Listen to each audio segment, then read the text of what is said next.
Bonjour Laure Manel, Bonjour. bienvenue sur le podcast de l'écrivain. Euh, Merci. nous sommes réunis toutes les deux aujourd'hui pour parler donc de votre dernier livre, 5 heures en sursis que j'ai juste là. Tout d'abord, est-ce que Laure Manel, vous pouvez déjà vous présenter, nous expliquer un petit peu votre parcours et qui vous êtes en tant qu'auteur? Alors, donc oui, je m'appelle Laure Manel. J'habite dans le Maine-et-Loire, en pleine campagne. Pour ceux qui ne savent pas où c'est en gros entre Angers, Tours et Le Mans. Et, enfin, là, en tout cas, où j'habite. Et donc, j'étais auparavant enseignante dans le premier degré, directrice d'école. Mais j'ai la chance de me consacrer à l'écriture depuis la rentrée 2018. Donc, je suis déjà un peu une retraitée de l'éducation nationale. Je ne m'en porte pas plus mal, mais voilà. En gros, j'ai commencé à écrire quand j'étais petite. J'ai toujours aimé ça. Ouais. Et voilà, l'écriture est un peu sortie de ma vie. Elle est revenue. Au début, je savais pas trop par quel biais justement y revenir, quoi faire, etc. Je me suis un peu cherchée jusqu'à ce que revenir en fait à la fiction et au roman soit devenu une évidence. Et donc voilà, je me suis relancée, on va dire, en 2014. Du coup, en Voilà. parallèle de votre travail à ce moment-là? Au départ, oui. Et j'ai commencé en auto-édition, en fait, j'ai sur la plateforme d'Amazon Kindle, j'ai publié mes trois premiers romans Mhm. comme ça. Et c'est le troisième qui a été repéré par les éditeurs classiques, on va dire. D'accord. Et quel était le troisième? C'était quoi son nom? La délicatesse du homard. Ah, j'en ai beaucoup entendu parler, j'ai pas eu la chance de le lire encore, mais ça me donne envie, en ayant lu celui-ci, de lire les autres. Euh, D'accord. Même si j'en ai discuté très rapidement avec la libraire chez qui j'ai acheté le livre, qui m'a dit que ça n'avait rien à voir avec Oui, les autres. un peu, oui. C'est vrai qu'il est différent. Alors, c'est marrant de commencer par celui-là, mais après, il y a, je pense, quand même des familiarités, enfin, des points communs, évidemment, avec la plume, j'ai envie de dire, de base, avec Oui, ma façon d'écrire. Mais c'est vrai que sur l'histoire, quoique, là encore, j'ai envie de dire, ça reste pour moi une histoire de famille. J'ai oui. raconté une histoire de famille. Mhm. Voilà. Donc, mais c'est vrai que quand on me dit ça ressemble un peu à un roman policier, bon, voilà, on peut se dire que je m'éloigne de la case dans laquelle on m'a volontiers mise, mais que je n'aime pas du tout, qui est la case feel good, qui pour moi ressemble un peu à rien. Mais bon, bref. On va peut-être en reparler. Vaste Et la débat. libraire, donc, ah oui, elle vous a dit ça. Moi, oui, ça m'étonne pas Oui, plus que ça. en fait, elle m'a dit quasiment mot pour mot ce que vous venez de me dire, à savoir, c'est étonnant de commencer par celui-ci. Donc moi, je lui ai simplement répondu que bah, Laure Manel, je vous découvre par les réseaux et donc par Mm. d'autres Instagrammeurs qui parlent de vous. Et ça m'a donné envie de vous découvrir. Donc de commencer par celui-ci, comme il venait de Oui. sortir, c'était Mhm. pour moi cohérent. Euh, L'essentiel, c'est que ça m'a donné envie de lire les autres. Voilà. Ok. Et, Ben, merci. et bah, avec plaisir. Et du coup, est-ce que vous pouvez, pour revenir à l'histoire de ce livre, alors vous parliez de, il y a eu les mots polar, feel good, voilà. Est-ce qu'on Mm. peut déjà expliquer, pour s'en tenir à ce que vous avez voulu transmettre à travers ce livre, quelle histoire vous avez voulu raconter déjà? Oui, alors comme moi, ce qui m'intéresse avant tout, c'est justement la psychologie des personnages et les rapports humains, les relations humaines, voilà, enfin oui. Euh, pour moi, donc, comme je disais, j'écris avant tout une histoire de famille. Alors en l'occurrence, c'est vrai qu'elle est confrontée à un événement pas très ordinaire. C'est une famille, on va dire ordinaire, qui habite à La Rochelle. Enfin voilà, peu importe. Mais tout à coup, il y a un événement extraordinaire qui va arriver très très vite dans le roman, c'est-à-dire que la mère de famille va être arrêtée par la police et en fait, elle va être accusée d'avoir commis un meurtre. Donc ça, évidemment, on sort un peu du cursus banal de la vie ordinaire.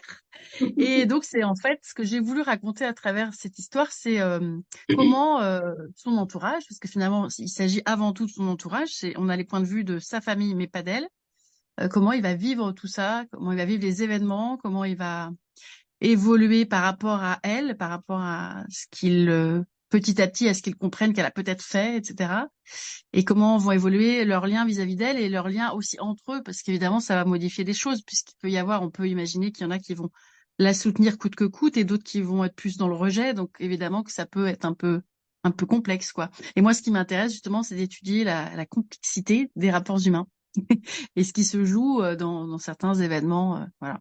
Donc pour moi, c'est pour ça que c'est un roman, certes, qui appartient un peu au registre policier, parce qu'il y a, ne serait-ce que justement dans les registres lexicaux, le champ lexical, oui, on a une enquête, on a un avocat, on a un procès, on a un crime, plein de choses, voilà, qui sont de ce ressort-là. Mais à côté de ça, c'est pas ce que j'ai écrit. Enfin, j'ai pas écrit un polar, quoi. J'ai pas écrit un polar. Voilà. Alors, j'ai lu, il y a un libraire qui a dit que ça commençait comme un roman policier. Mais après, ça n'est plus un, puisque déjà, pour moi, l'enjeu, c'est pas de savoir spécialement si elle a commis ou non le Oui, meurtre, puisque pour moi, ce qui m'intéressait, c'était d'étudier ce qui se jouait dans la famille à partir de cet événement-là. oui, oui, oui. D'où, en fait, enfin, je veux dire, mon roman d'avant, c'est aussi une histoire de famille, sauf qu'il y avait un Mhm. secret de famille à découvrir. C'était aussi, enfin, finalement, mon héroïne menait un petit peu son enquête aussi pour découvrir la vérité sur les circonstances de la mort de sa mère. Donc, enfin, j'ai pas l'impression d'avoir fait un immense pas de côté, mais bon, voilà, je sais pas quoi dire. En tout cas, mon éditrice, quand elle avait lu la première version de mon roman, elle m'avait dit qu'il était à la fois si différent et si moi. Enfin, elle m'a dit si toi, voilà, si différent et si toi. Donc, je Peut-être pense dans que voilà, on me reconnaît quoi quand même. Enfin, je et pense. vous disiez plutôt dans la plume peut-être déjà. Oui, voilà, voilà. Et puis sur, je pense, peut-être l'analyse justement psychologique des ressentis des personnages, peut-être évidemment oui sur une certaine forme de syntaxe, sur un, oui, on va dire un style d'écriture. Encore que là, je me mets dans la peau de mes personnages, puisque chacun dit je. Donc Mhm. quelque part, je les fais parler, mais c'est plus eux qui s'expriment que entre guillemets peut-être mon style à moi qui serait mon style à la troisième personne. Enfin, je sais pas, mais pour moi c'est de toute façon, je m'interdis rien dans l'écriture, c'est ça qui est bien. Je pense que le roman que j'ai sorti il y a 2 ans, il m'a complètement libérée. Enfin, d'ailleurs, je l'avais senti très vite, je l'avais dit. Et je pense que oui, je ne m'interdis rien et puis voilà, j'écris sur ce qui m'intéresse, sur ce qui vient tout à coup, mais sur une interrogation. Là, c'était vraiment ça, une espèce d'interrogation. Que devient une famille confrontée à ça? Après, je sais pas si vous aviez une question sur justement comment est arrivée cette idée de départ, mais Alors, j'en ai plein des questions, mais je vous écoute. J'ai pas envie de vous couper en plein milieu.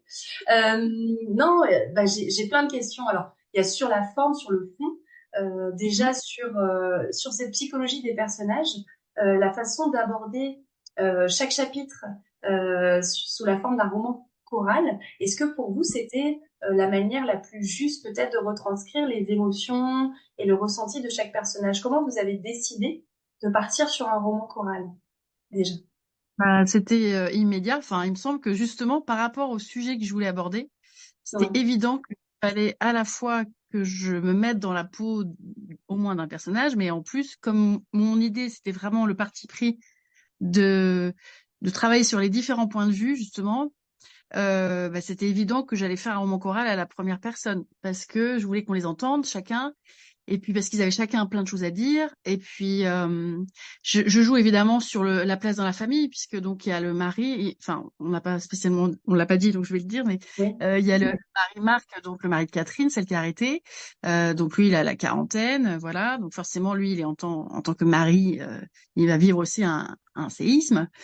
Il y a les 2 enfants, donc Anaïs qui est adolescente, qui a 13 ans au début du roman, et Florian qui a bientôt 7 ans, donc qui est quand même beaucoup plus petit. Et puis, on a Josette, qui est la mère de Catherine, donc la grand-mère des enfants, et Nathalie, qui est la tante des enfants, et donc la sœur de Catherine. Et donc, chacun, finalement, évidemment, a ses propres émotions, ses propres réactions, selon son âge et son statut dans la famille, selon aussi ce qu'il sait ou ce qu'il sait pas. Nathalie, visiblement, a quelques éléments en plus par rapport à d'autres. Mais la plupart tombent des nues, évidemment, et qui sont complètement sidérés de voir ça. Enfin, au début, évidemment, ils croient tous à une erreur de la police, une erreur judiciaire. Enfin, donc voilà, ils tombent des nues, quoi. C'est clair, c'est invraisemblable parce qu'ils connaissent tous Catherine et Catherine, elle est incapable d'avoir fait un truc pareil. Voilà. Donc c'était vraiment ça que je voulais aborder. Donc on est vraiment dans la peau ou même dans la tête de ces 5 personnages. Et mon parti pris, c'était justement qu'on n'entende pas Catherine, qu'on ne Oui. sache pas du coup, parce que sinon le lecteur risquait d'en savoir trop. Et voilà, c'était vraiment pour moi, mais d'une évidence, c'est arrivé tout de suite, quoi. Parce que j'aurais pu raconter l'histoire d'un mari dont la femme aurait été arrêtée, etc., ou d'un enfant, ou d'une mère, mais en fait, tous les points de vue m'intéressaient. Donc, j'ai pas voulu d'un point de vue, et c'est pour ça que j'en ai pris 5. Voilà, tout simplement. Et d'ailleurs, le fait de ne pas faire parler Catherine, donc la femme dont il est question dans l'histoire, moi, enfin, je parle pour ma part, hein, quand j'ai lu, il y avait une espèce de frustration et donc de Mhm. tension et d'envie Ouais. de se dire Ah est-ce qu'à un ouais. moment elle va parler, est-ce qu'à un moment, voilà. Et Mhm. ça crée encore plus, je trouve, d'intérêt à l'histoire Mhm. et le fait de ne pas l'avoir fait parler. Enfin, après, ça, c'est propre à chacun, chacun. Oui, oui, oui. euh, Bah, de toute façon, si j'avais fait parler, j'en aurais trop dit, je pense, justement. Donc, oui. il fallait pas qu'elle soit là, quoi. Il fallait qu'elle soit hors champ. Enfin, pour moi, c'était évident. J'étais complètement convaincue de ça.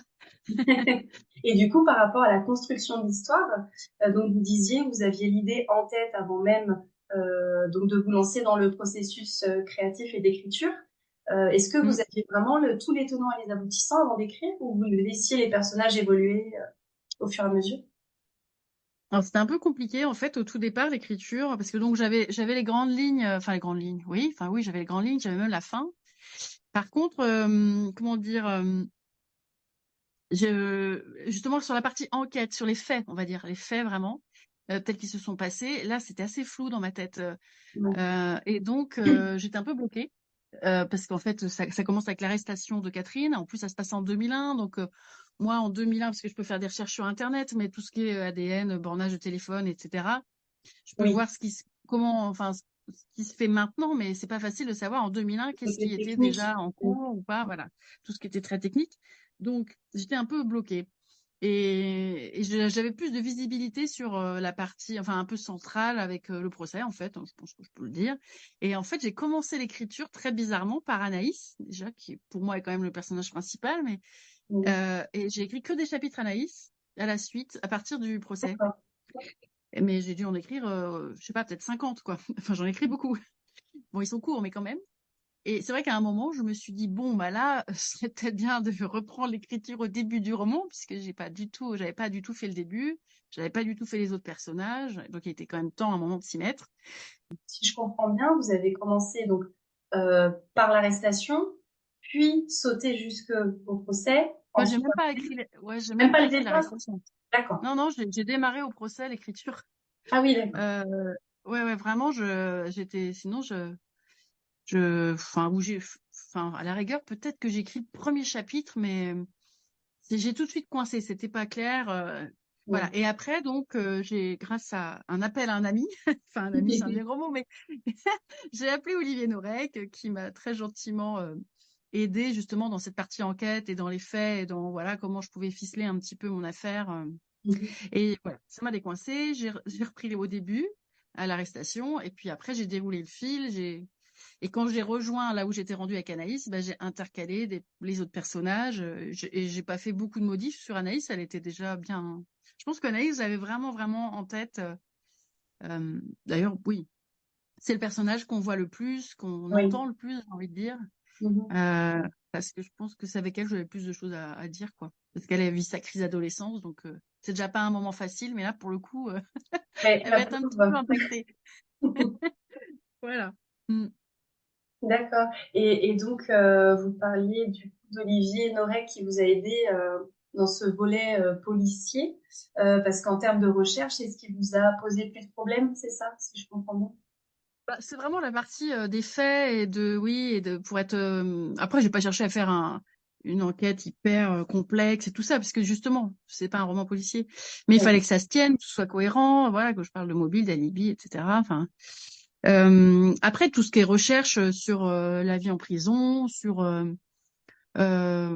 des faits criminels, etc. J'ai écouté plein de podcasts, j'ai lu plein de choses, j'ai écouté des chroniques judiciaires, j'ai vu les documentaires sur la vie des femmes en prison. Enfin, vraiment, j'ai fait toutes mes recherches, ça, j'ai pu le faire toute seule, hein. Mais c'était vraiment ce petit côté, les faits précis, voilà. Et tout cet univers carcéral policier, c'était quelque Mm. chose qui vous intéressait de base pour partir sur une histoire comme ça? Ou c'est l'idée qui vous est venue, voilà. Oui, c'est l'idée qui entraîne. Après, la prison, ça a toujours été quelque chose qui m'a interrogée parce enfin, je pense qu'on y pense tous quand on pense à ceux qui sont en prison, à quoi ressemble leur vie et surtout, qu'est-ce qui se passe quand on sort. Alors après, c'est pas du tout ce que, du coup, je raconte. Mais, euh, mais oui, ça pose question. Et puis, dans chaque affaire criminelle, enfin à part les, on va dire les serial killers et tout ça, des fois on se rend compte qu'il y a quand même des gens qui commettent un meurtre, ils n'ont pas le profil quoi entre guillemets. Tout le monde est surpris, les voisins, la famille, personne n'aurait pensé qu'eux. Et donc ça c'est une vraie interrogation, c'est-à-dire que ça pose aussi la question de est-ce que tout le monde est capable de tuer un jour quelqu'un, est-ce qu'on connaît si bien les gens, etc. Qu'est-ce qui pousse à l'acte, qu'est-ce qui pousse à passer à l'acte, pardon. Mhm. Enfin, il y a plein de questionnements. Enfin, moi, j'avais 1000 fils à tirer. Et très concrètement, c'est vrai que malgré toutes les recherches que j'avais faites, quand j'ai démarré l'écriture du roman, j'avais l'impression d'être face à une montagne, pour pas dire face à l'Everest, parce que j'avais plein de choses à lire à travers ce roman et qu'en même temps, il fallait pas que ce soit un documentaire. Enfin, voilà quoi. Bref. Oui, oui, il fallait rester dans la fiction. Et c'est vrai que Mm, d'ailleurs, le personnage, enfin, un des personnages qui, pour le coup, était très touchant, j'ai trouvé aussi, c'est Josette, la mm, maman qui, jusqu'au bout, ne croit pas à la culpabilité de sa fille. Elle doit, bon, je vais pas spoiler parce que y a pas de, y a, bon, je pense que c'est pas autour de ça que ça tourne vraiment l'histoire, mais ce moment où justement elle a besoin de l'entendre de la bouche de sa fille, quoi. mm, Et puis mm, là, je trouve que c'est beau, quoi, voilà, jusqu'au bout, elle suit sa mm, fille, elle est là, elle est présente, et ouais, c'est un sujet que vous avez réussi à amener aussi mm, par ce mm. biais-là que j'ai trouvé vraiment, Bah, vraiment, j'ai vu des reportages, j'ai lu des livres, des témoignages et tout ça de parents de personnes qui ont commis des crimes et notamment de mères. Et c'est vrai que une mère, c'est souvent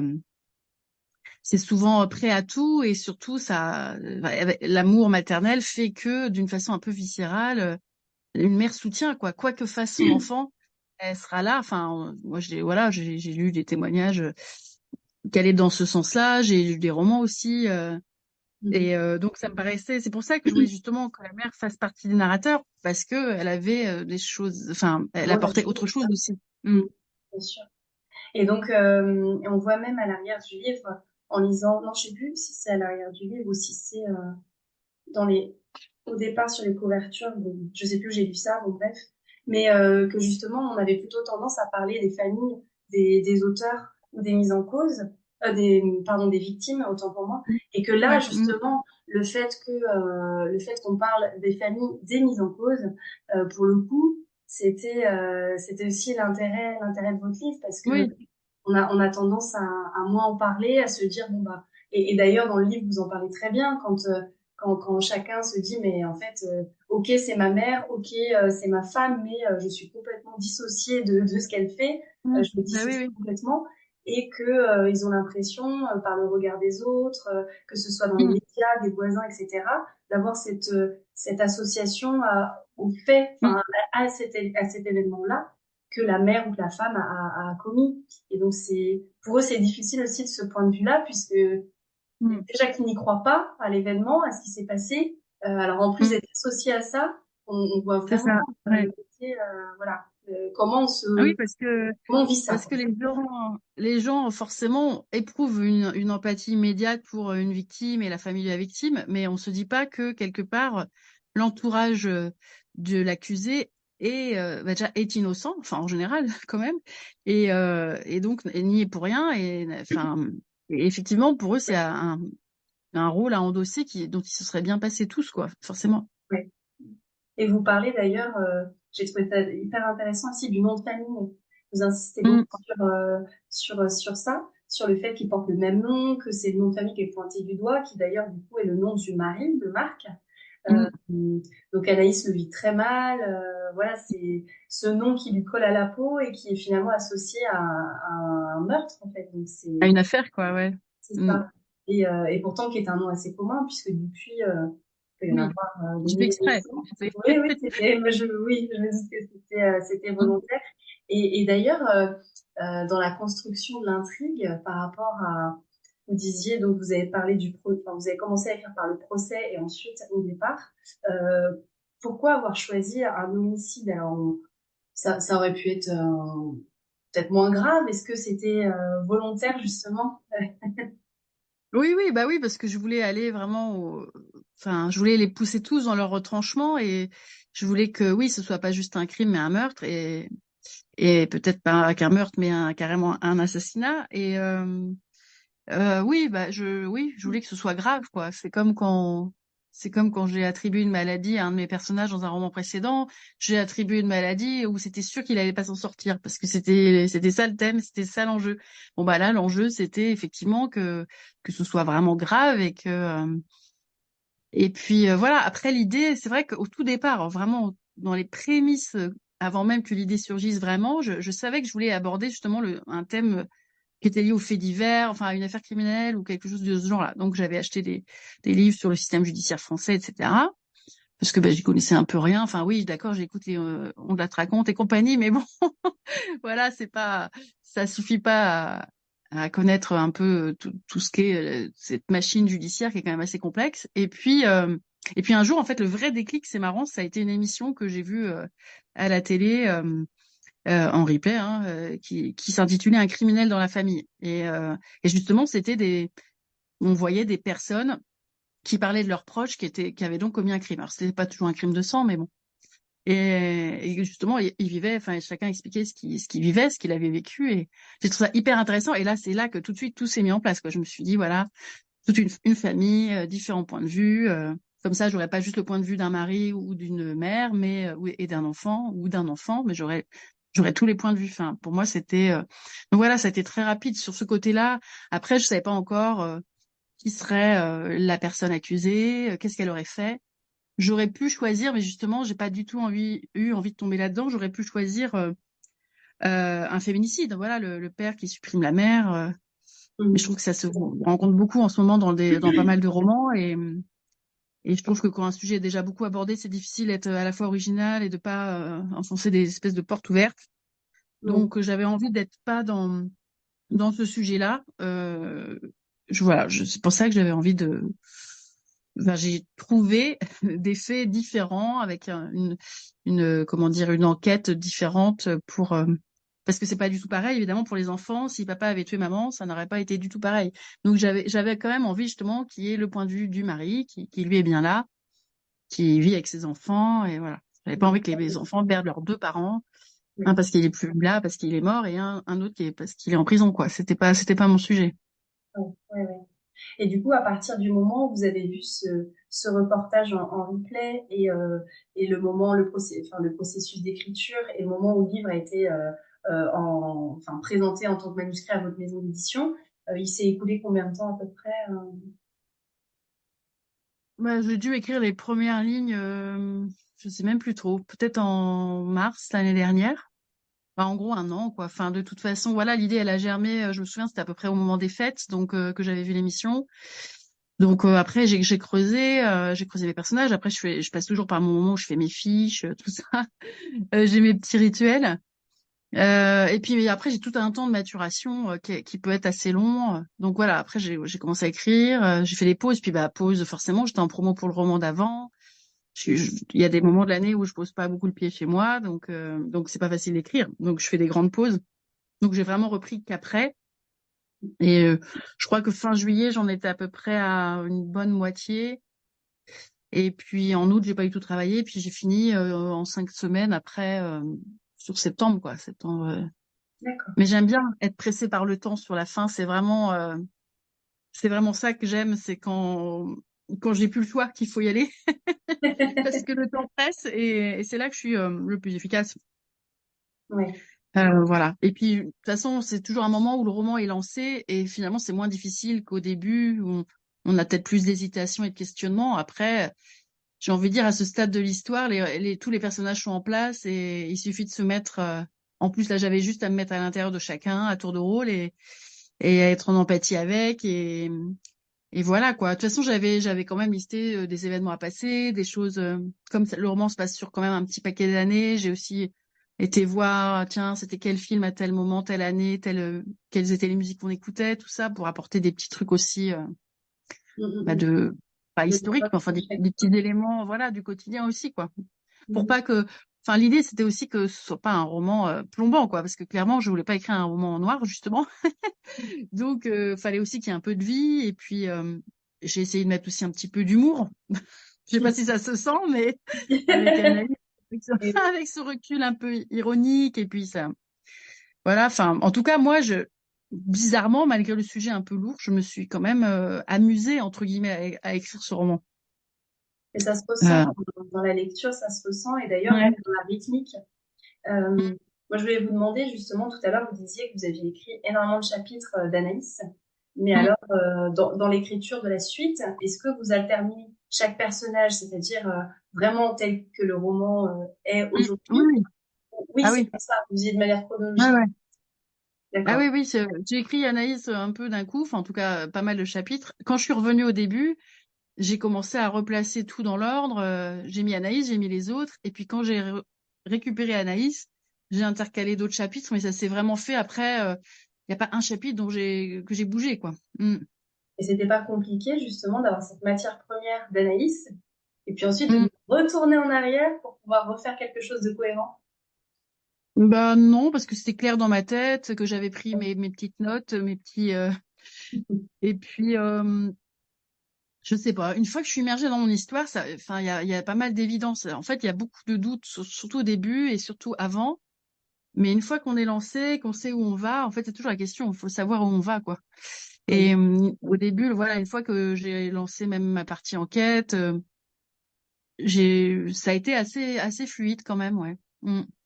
Mais je sais pas trop expliquer pourquoi. C'est un peu magique Non des mais fois. Faut pas c'est chercher à comprendre. oui mais c'est ça, c'est le côté mystérieux aussi du processus Ouais. d'écriture Mm, qui parfois ne s'explique pas quoi. Mais par mm, rapport mm. parce que maintenant du coup vous avez quand même plusieurs romans à votre actif. Donc par rapport aux romans précédents, est-ce que vous voyez une évolution aussi dans l'écriture entre j'imagine vos premiers romans que vous publiez du coup enfin qui étaient auto-édités et Mm. aujourd'hui enfin le dernier livre que vous avez écrit, j'imagine que en termes d'écriture, vous vous sentez peut-être plus de fluidité. Enfin, je sais pas comment vous ressentez les choses. Bah, peut-être que je me fais un peu plus confiance, c'est-à-dire que même en un moment de blocage, je sais qu'à un moment ça va se débloquer déjà. Ouais, Euh, Après, c'est vrai que par exemple mes premiers romans, j'étais vraiment l'écrivain architecte, j'avais mes scènes, toute la liste des scènes, j'en sortais pas spécialement. Enfin, voilà, j'avais mon cadre, j'étais peut-être un peu plus scolaire, on va dire. Dans certains de mes romans, c'était vraiment calé, quoi. Et petit à petit, à partir du Craquant de la Nougatine, j'ai commencé à un peu plus me laisser porter par mes personnages. Et ouais, donc, à pas forcément prévoir, bah, par exemple, le Craquant de la Nougatine, je savais même pas comment il se terminerait. Et jusqu'à arriver vraiment près de la fin, je savais toujours pas. d'accord. Alors que ça ne serait pas forcément arrivé avant. Euh, et puis, alors maintenant, ce que j'ai fait finalement sur les deux derniers romans, c'est que je me projette sur à peu près 10 scènes, donc 10 chapitres, qui sont toujours courts parce que je fais toujours les chapitres courts. Je les écris, je réfléchis aux 10 suivants. En gros, j'arrive à avoir à peu près 10-12 scènes. Et puis comme ça, justement, j'échafaude pas tout le roman parce que je suis pas capable de me projeter si loin. Mais par contre, voilà, j'ai une visibilité, on va dire, assez réduite, à 10 mètres. Je les écris et après, ainsi de suite, en fait. Et j'aime bien comme ça parce que justement, j'arrive à voir bah, comment ils évoluent. J'écoute un peu ce qu'ils ont à me dire, ce qu'ils ont à nous dire, et sans calculer vraiment en amont, quoi. Oui. Donc ça, c'est vraiment chouette. Même si après, ça n'empêche pas d'avoir des grandes lignes et que, en effet, j'avais la fin, je savais que ça se terminerait comme ça. Mais Mhm. ouais, mais c'est vrai qu'on évolue forcément, et forcément que si je réécrivais mes premiers romans, je les écrirais pas de la même façon. Je pense pas. Mais ce que j'aime, par contre, c'est que je me suis pas enfermée dans un choix narratif. J'aime bien changer de mode de narration. De Ouais, roman en roman, c'est jamais tout à fait pareil. Là, le roman choral à 5 voix, vraiment, c'est une première. J'avais déjà fait des romans avec des narrations alternées, mais seulement à 2 voix. d'accord. Donc, c'est pas pareil de faire Ouais. 2 voix Bah, et 5 voix, c'est pas la même chose. Ouais. Mais c'est extra. C'est vrai que l'exercice en lui-même, j'ai trouvé assez jubilatoire, quoi. et merci encore pour Bah, de rien.